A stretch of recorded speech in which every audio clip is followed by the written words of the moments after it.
was about the Ice Age. Yes. Yeah. It's some flug, or flug, flies.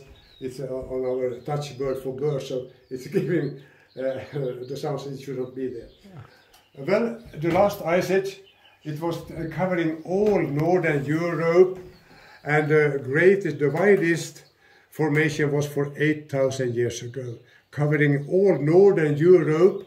And look, we were here in the center, in the middle. We had the thickest, the heaviest ice over our heads, 3 kilometers over our heads. The same as in Greenland today with the inland ices. Very heavy, pressing down the crust 1 kilometer down, like a rubber ball. Oh. And when ice was melting for some more than 10,000 years ago, so the rubber ball raised up again, and it was very fast in the beginning. Still, it is the most strong land uplift in the world, 1 meter in 100 years. Every year here in archipelago, outside Vaasa, we will have 1 square kilometer new land every year coming up from the sea, thanks to this land uplift. And it's meaning the same as 16 new football fields every year. And we are just saying thank you and taking that. Because if you see here in southeastern Finland, the area of Karelia, we lost here 10% of Finnish territory area in Second World War, in the peace solutions. Now we are taking the land back, not in Karelia, but here and by peaceful means here along the Österbotten coast. Because we were in the middle, so here is the strongest land uplift phenomena. It is not so much in southern Finland as here, so here we have the strongest. 8.5 millimeters a year in outer archipelago, but inside in the southern city bay of Vaasa, 3 to 4 centimeters a year, because there are some small rivers running out. It's eutrophication from it's growing plants, and it's clay and the slams slamming there. So it's coming sooner here at some places. For 4,000 years ago, Öberg was coming up from the sea. Everything was sea, everything was water. But Öberg, the highest top, was coming up as a small skerry. Here, seal hunters were forming a camp here. They were hunting seal. And this was equipment for the seal hunters. After the hunting, they draw away fat and meat from the bodies of the seals by this stone. We sent this stone to Helsinki University for time examination by coal 14 metal. So they sent the stone back to us, said that your stone is 4,000 years old. Oh, they shouted here, we didn't know that we had prehistory from Stone Age. We knew that we had from the Iron Age, 2,000 years ago. This is an old living place in the village of Sundom, Västersvegen here in the cross. But now we could put back our prehistory in Vaasa, still more 2,000 years. 4,000 years ago we had Stone Age history in Vaasa. We were very, very proud of that. 2,000 years ago, much more countries, land is coming up. You can see already the circle forming the Söderfjärden, the meteorite crater, the crater mountains in south and in north. In 1770s, Söderfjärden was looking like a whale. The nose, the tail, and very fish rich. You can see in Nils Nygren's aquarelle when they are drawing net here in a normal boat at that time, but later they had to use these flat-bottomed boats, punts, because it was so shallow water. The land uplift was the reason. And they began a great drainage project by hand, hundreds of men for 7 years. And look on the material, grey sea-formed clay, very bad material to work with.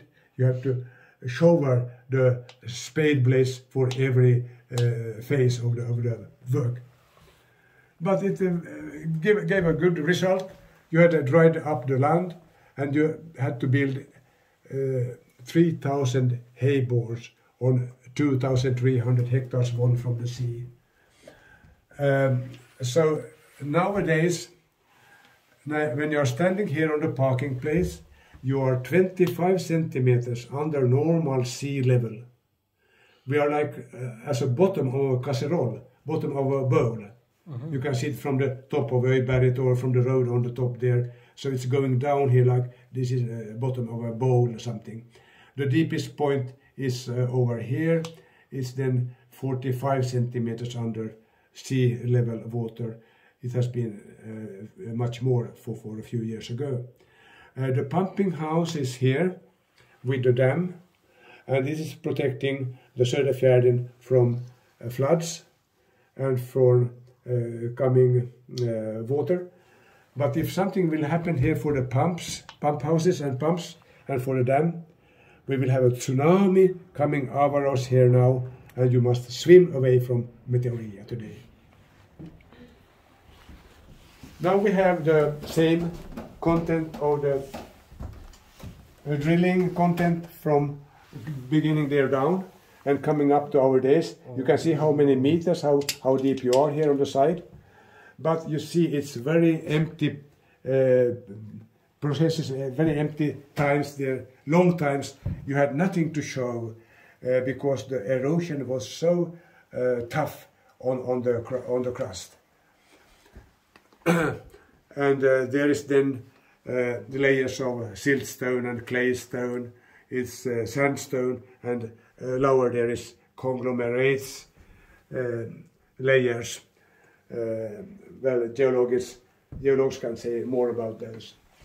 Now the last department, the kingdom of agriculture and birds. This is the look still in 1950s. You can see the kingdom of hayborns. 3,000 hayborns, so close to each other on this small area, 2,300 hectares, still in 1950. I'm sorry to say that we have not so much of them anymore. It should have been a great attraction today to serve for the tourists. One of the old windmills they had in older times, in the village of Sundom, they had 35 still in 1900s. This is built for 200 years ago by Holland model. In Netherlands, this model is very usual, but not in Nordic countries.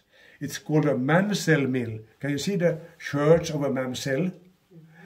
And the winds now restored again after a storm here.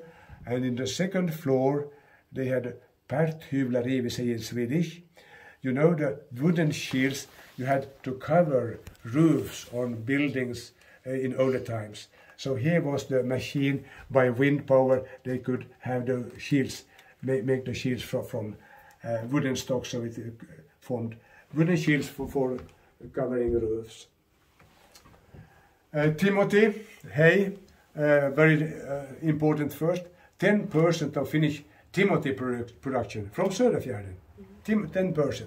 Very good quality Timothy seed, and also giving hay. And today, grain, all the most usual grains in Finland, like barley, oats, rye, wheat, oil plants like raps. Earlier also sugar beets, but then European Union said that you shall not have any sugar beets in Finland, we shall have it here down in Europe. But the content of sugar in our sugar beets was the highest in all Finland, because it's so fertile lands here. It's clay-covered lands, so it's keeping the moisture in the grounds, in the soil, all the summer. Söderfjärden is looking like this, can you see?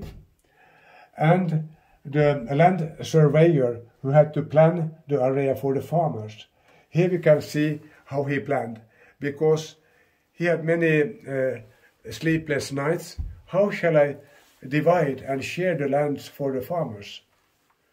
Then he wakened up one night. Oh, this is round. This is like a birthday cake. Very easy. I give a piece of cake for everybody, and here you have the pieces of cake. But he forgotten that it is 2 or 3 kilometers long piece. So it's going very narrow in the middle, like here in Marenintie. So they couldn't turn around with equipment, with horses, with tractors later on. So they had to have new arrangements, and they came in 1970s and until 1980s. A common project with the state of Finland and with the KWH plastic pipe factory in Vaasa. So you can see plastic pipes coming up from the ground here and there, half meters wide, keeping the moisture on the optimal level here all the year round. And here now we have very good farming fields. You can drive with a great speed for tractors and harvesters, no problems, and a great lot for the farmers. Here is the border to the neighbor municipality called Korsholm. Look, they haven't any new land arrangements. They have still the cake pieces still here. Must be very much troubles for the farmers there.